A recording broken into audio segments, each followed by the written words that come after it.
High court ने Delhi high court में मामला गया तो उसने भी इन लोगों पर 2 बार कहा है जजमेंट में कि इनकी रुचि कंपनी को चलाने में नहीं है, इसकी जो संपत्ति है उस संपत्ति को हड़पने में है। ये स्विंडलर हैं, स्विंडलर अंग्रेजी में लिखा उसने, ये ठग हैं। मगर एक बार रुचि है लोगों को जानने में कि किस तरह से कंपनी को जानबूझकर लोगों ने बीमार किया। जांच कराएंगे तो जिन्होंने लूटा इसको उनकी गर्दन भी तो पकड़ी जानी चाहिए। नमस्कार, सोशल संवाद में स्वागत है। मैं शशि भूषण। बात केबल कंपनी की हो रही है। आपने देखा है कि पिछले 1 महीने से लगातार जो है कोर्ट के अंदर और बाहर भी ये प्रयास किए जा रहे हैं कि केबल कंपनी का किस तरीके से पुनरुद्धार हो सके। और उसमें जो पूर्वी के विधायक हैं सरयू राय जी, उन्होंने सरकार के स्तर पर हस्तक्षेप के लिए पिछले दिनों जाकर जो है मुख्य सचिव से जाकर मिले और उद्योग मंत्रालय के तमाम लोगों से उन्होंने मिलकर विमर्श किया। लेकिन इसी बीच ये डेवलपमेंट हुआ कि जो है पुनरुद्धार के लिए NCLT के द्वारा जो प्रक्रिया की गई थी उसमें जो है वेदांता और Tata long product, Tata steel की ही कंपनी है, इन तमाम लोगों ने उसमें एक तरह से बीडर बने। इसके बाद क्या कुछ होने वाला है उसको लेकर जो है कुछ सवाल पूर्वी के जो विधायक हैं सरयू राय, उन्होंने उठाया है। कल प्रेस रिलीज जारी किया था, उस पर हम बात करेंगे कि आखिर पेच कहाँ है, दिक्कत क्या है और कौन से ऐसे सवाल हैं जिसको आपने कहा कि सार्वजनिक तौर पर वो कम से कम कोर्ट के सामने आना चाहिए। सबसे पहले बातचीत करने के लिए सर स्वागत है। जी धन्यवाद और आपके सभी दर्शकों को नमस्कार। केबल कंपनी को लेकर जो आपने कल सवाल उठाया कि जो कुछ भी है प्रक्रिया का हम स्वागत करते हैं, लेकिन आपने बोला है कि जो है कोर्ट के सामने कितनी लेनदारियां हैं, कितनी देनदारियां हैं, सारी चीज़ सार्वजनिक होनी चाहिए। देखिए, केबल कंपनी 2000 से बीमार स्थिति में है। इस बीच में भी कुछ प्रमोटर आए, इसके पहले भी प्रमोटर आए। जो इसका ओरिजिनल प्रमोटर था लीडर्स यूनिवर्सल, उसने उस समय कहा था कि हम अपना सब शेयर मुफ्त में दे के चले जाएंगे।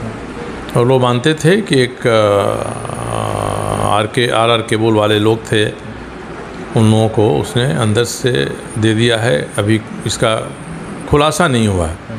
तो पहली बात है कि जितने शेयर थे ओरिजिनल प्रमोटर के, वो शेयर हैं कहाँ, किसके पास है, किसने रखा है। और उसके जाने के बाद 3 व्यक्तियों की कमेटी बना दी मैनेजमेंट के लिए। वो 3 व्यक्तियों की कमेटी आज तक है। RR केबल आया उसमें भी वो थे, संकट का समय आया उसमें भी वो थी। तो ये 3 लोग हैं कौन, किसके लोग हैं।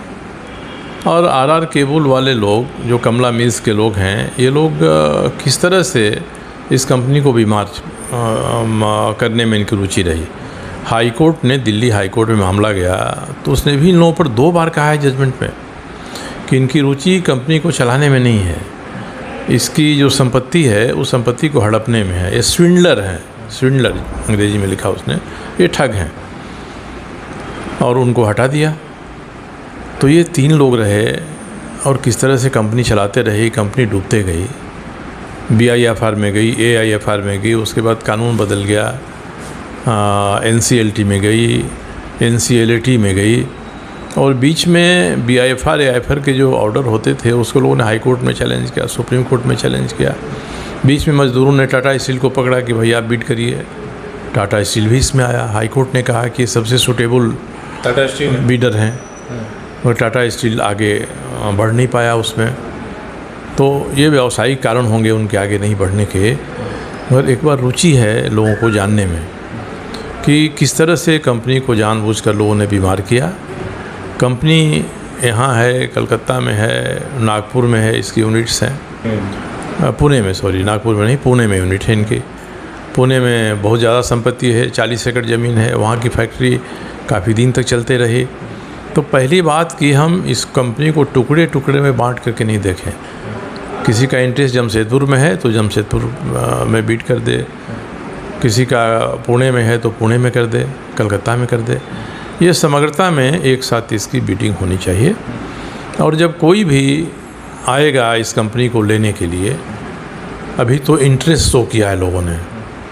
तो जब अभी जो रिजोल्यूशन प्रोफेशनल हैं ये नए बहाल हुए, इसके पहले थे उनको हटाया NCLT ने, तो ये नए बहाल हुए हैं और इन्होंने एक्सप्रेशन ऑफ इंटरेस्ट दिया है। तो इनको बताना चाहिए कि भाई कितनी संपत्ति है आज की डेट में इस कंपनी के पास और कितनी देनदारी है इसकी। जब तक ये नहीं आएगा तो ये वाले अपना एक ठोस प्रस्ताव कैसे देंगे, ये बात सामने आ नहीं रही है। अलग अलग समय में इन्होंने कहा एक बार कोर्ट के सामने कि कुल फाइनेंशियल इंस्टीट्यूशंस हैं, वित्तीय संस्थान जहाँ से कर्ज लिया इन्होंने, उसकी देनदारी 2300 करोड़ रुपया पहुँच गई है। कर्ज लिया, सूद सूद पर सूद, सूद पर सूद करते उन्होंने यहाँ पहुँचा दिया। जब मामला गया एनसीएलटी में, हाई कोर्ट में, तो उसने कैलकुलेट करके कह दिया कि तो 21.63 करोड़ ही है देनदारी इसकी, सिर्फ 21 करोड़ ही है, 21 करोड़ 63 लाख है।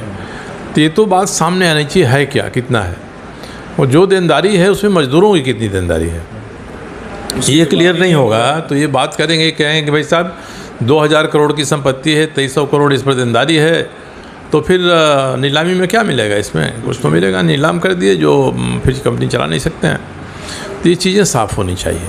मेरा यही कहना है कि ये बिल्कुल पारदर्शी तरीके से हो। टाटा स्टील आए, वेदांता आए, कोई भी आए, हम लोगों किसी से परहेज नहीं है। मगर ये जो ज़मीन है आज की डेट में, आज ज़मीन इनकैब की या केबल इंडस्ट्री की नहीं है।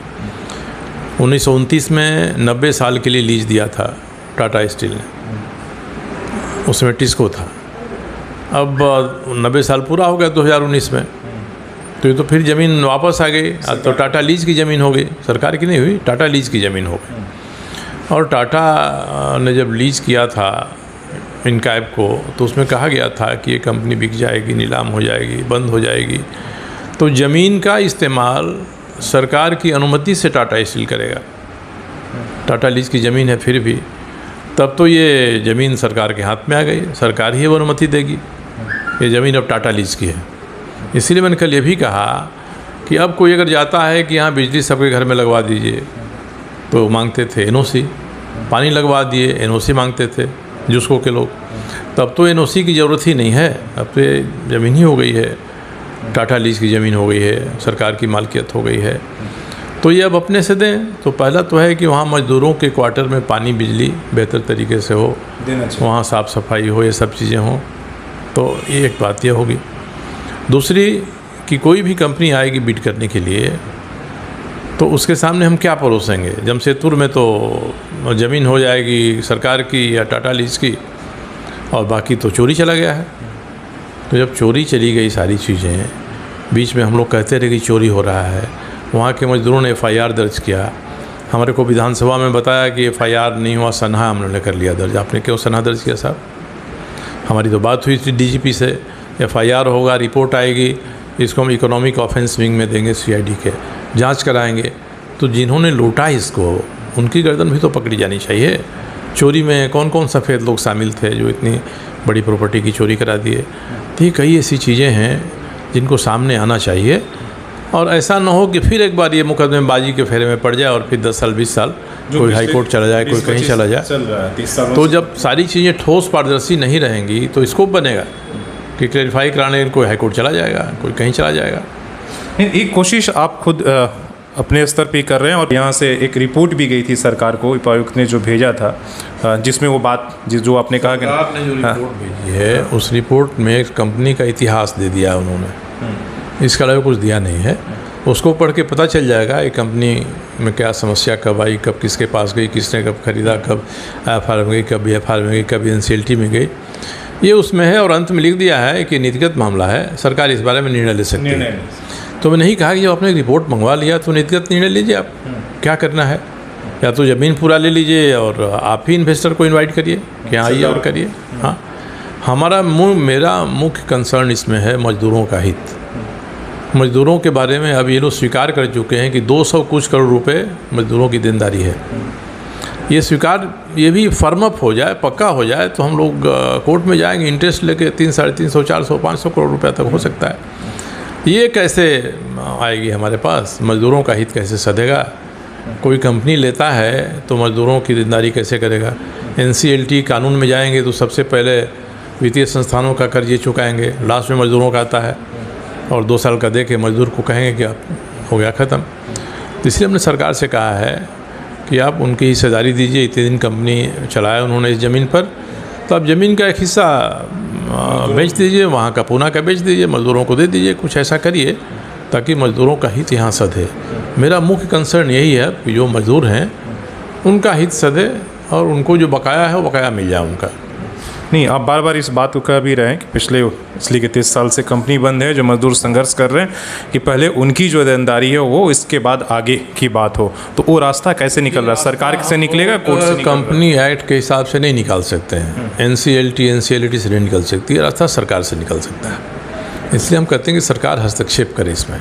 आपने विधानसभा में भी उठाया, ऐसे भी मिला, प्रयास किया, तो क्या लग रहा है सरकार कितनी पॉजिटिव? विधानसभा में सरकार ने कह दिया कि NCLT में है, उनका निर्णय आएगा तो हम विचार करेंगे, तरीके से मगर सरकार को इस पर आना पड़ेगा।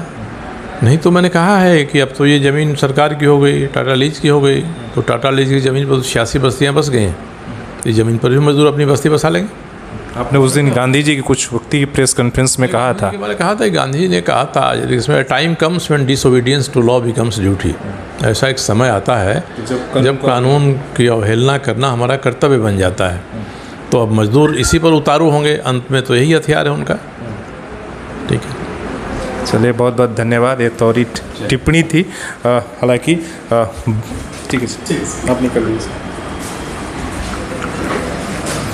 बाकी आने वाला इस समय बताएगा कि केबल कंपनी को लेकर क्या कुछ होता है, कौन इसको संचालन करता है, मज़दूरों का क्या होता है, क्या जो पिछले 30 साल से मज़दूर लड़ाई लड़ रहे हैं उनको जो है उनका भुगतान होता है या नहीं, या फिर उसी तरह कानूनी दाव पेच में फंस कर रह जाता है, और इसमें सरकार कितना इंटरेस्ट दिखाती है। इसलिए कि केबल के नाम पर आप देख रहे हैं कि पिछले 30 सालों से यहाँ राजनीति चली आ रही है, लेकिन अभी तक मजदूर जो है यहाँ ठगे हुए महसूस किए हैं।